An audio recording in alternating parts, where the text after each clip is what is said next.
The keto diet, is it really that hot of a trend? Yes, absolutely. And for years, it's been out there, but it's gained a lot of momentum with a lot of publicity and promotion, and a lot of people have really used this as a go-to.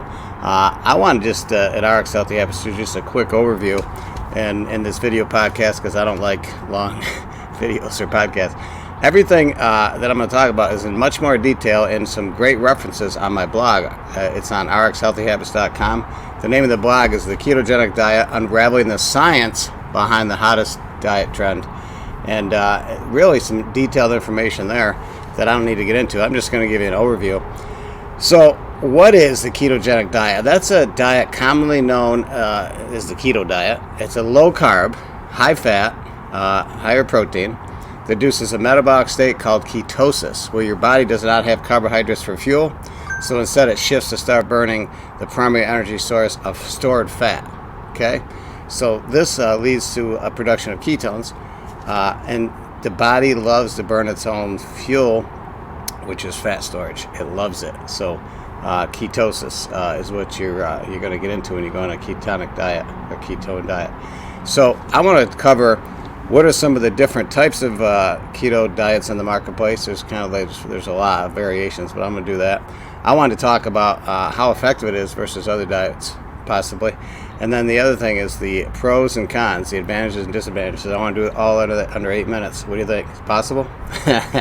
First, the standard ketogenic diet, SKD.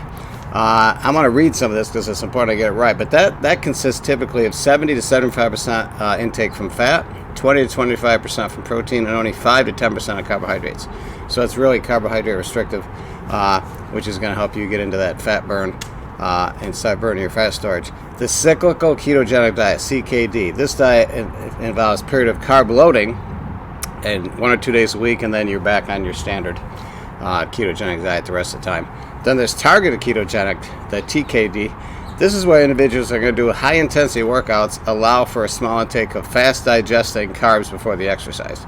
And then there's a high-protein ketogenic diet, similar to the SKD, with a higher proportion of protein, usually around 35%. So that's there's a lot of variations, and there's some people that for years will use some form of a keto diet to maintain their weight, but that's pretty much the basics of what the common ones out there. Effectiveness. For weight loss programs, if you rank it as far as for rapid weight loss, it's way up there. If you look at it for overall sustainability long time, maybe not so much, unless they do a variation where they reincorporate carbs back in.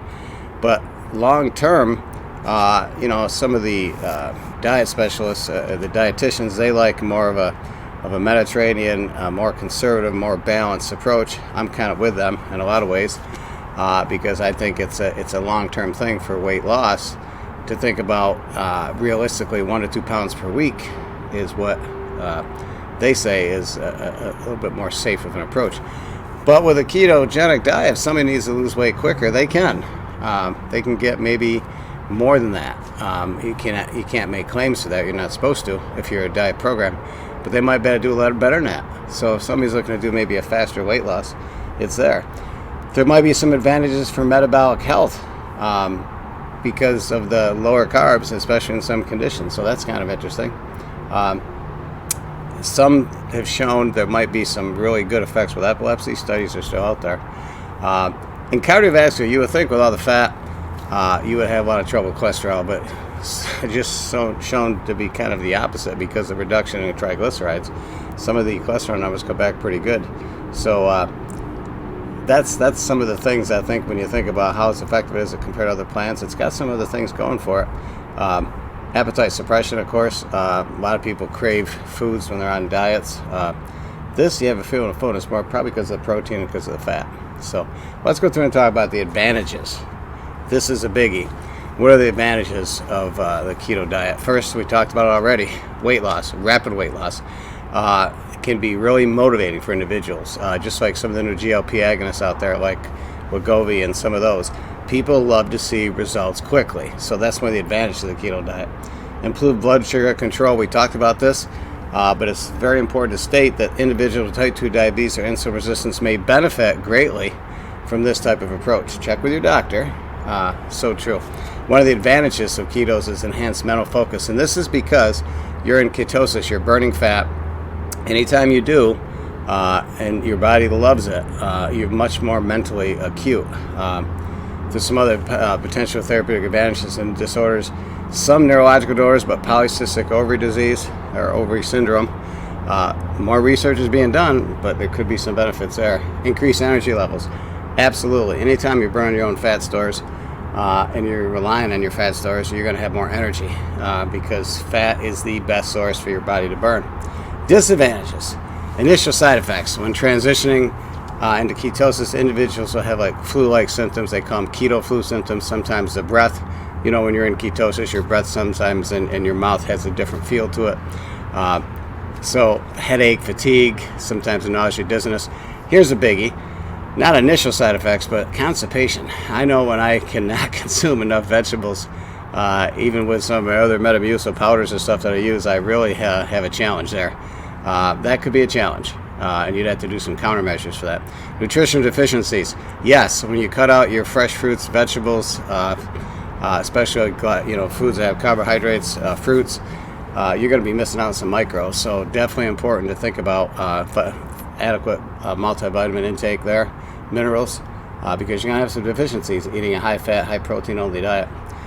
Here's a big disadvantage, is sustainability and social impact. Long term, can you maintain a ketogenic diet in social situations, but also overall, can you sustain that? And that's something that most people, if they're doing a cyclical ketogenic diet, they might have those 2 days where they have what they call cheat days. But overall, think about it. No alcohol. If you like alcohol, that's out. So can you go without having birthday cake at somebody's party? Can you go without doing a lot of things? So that's one of the things. When you eliminate a food group or really restrict it, it's going to have an impact. Difficulty sustaining high-fat intake. For me, that was a challenge when I saw this. I'm like, wow, this really does.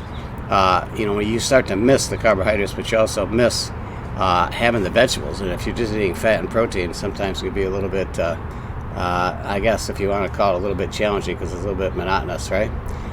And the food choices, of course, making it less enjoyable for some people because you are restrictive. You got to think. But overall, I tell you what, this might be a diet plan for you to consider and go after, especially if you're looking for rapid weight loss. If you got some other metabolic conditions, type 2 diabetes, check with your doctor. Read up on it, read our blog, and make your decision.